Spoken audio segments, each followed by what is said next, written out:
Benvenuti a tutti, tifosi del Napoli. Se sei nuovo, lasciate un mi piace al video e iscrivetevi al canale così rimanere sempre aggiornati sulle ultime notizie dal Napoli.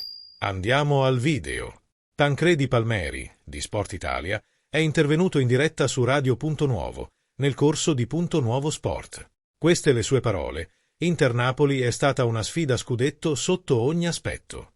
Il Napoli è andato a San Siro per non perdere, mentre l'Inter ha fatto di tutto per vincere senza riuscirci.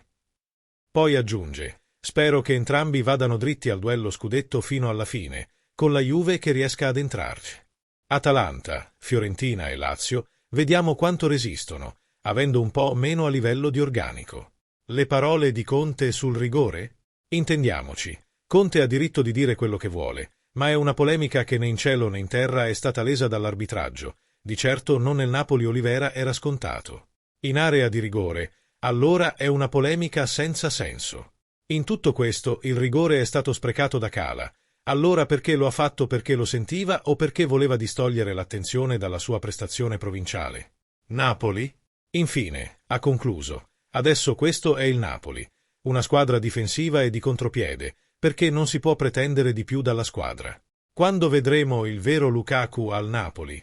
Ma questo è il vero Lukaku? Io non lo so. Penso che un giorno vedremo che il Milan potrà essere ancora un ottimo Lukaku, come quello visto alla Roma. È arrivato al Napoli in un momento difficile, eppure ha già segnato 4 gol e 4 assist. Lukaku visto nel 2021. Il calcio di Conte è troppo incentrato su Lukaku per lo stato di forma attuale del belga, che fatica molto a muovere il resto della squadra. Luciano Spalletti, commissario tecnico dell'Italia, ha rilasciato alcune dichiarazioni dalla sala stampa di Coverciano in vista delle prossime partite degli azzurri in Nations League, prima contro il Belgio e poi contro la Francia. Di seguito un estratto delle sue parole.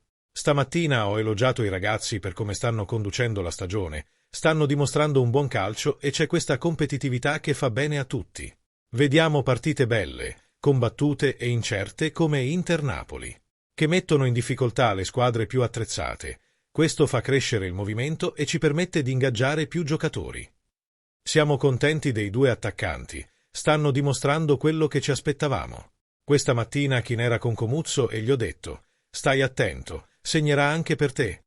È in gran forma, ha qualità evidenti e piccolissime criticità. Siamo molto contenti, ha concluso l'ex allenatore, tra le altre, di Roma, Zenit, Inter e Napoli, squadra con la quale vinse uno storico scudetto solo poche stagioni fa. Qual è la tua opinione, tifoso? Lascia il tuo mi piace al video e iscriviti sempre al canale Forza Napoli.